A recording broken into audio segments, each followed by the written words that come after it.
আসসালামাইকুম বন্ধুরা, রোজা খোলা হবে ছোলা কুল আর এটা কি বোম্বাই লেবু বলে। এই লেবু দিয়ে শরবত বানাবো। চিনি ভিজিয়েছি আর এইদিকে ইফতারের আয়োজন হচ্ছে। আদা, লেবুর রস আর দানাগুলো সব শরবতের মধ্যে দেবো। খেতে খুব সুন্দর লাগে বন্ধুরা, তোমরাও খেয়ে দেখবে। শরবত বানিয়েতে পেট ঠান্ডা হয় ও খুব ভালো লাগে। কত সুন্দর সেন্ট করছে।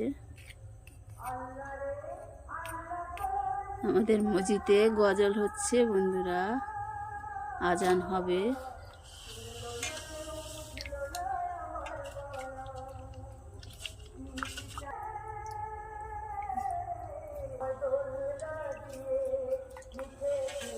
এখন আজান দেয়নি বন্ধুরা, অপেক্ষা করব।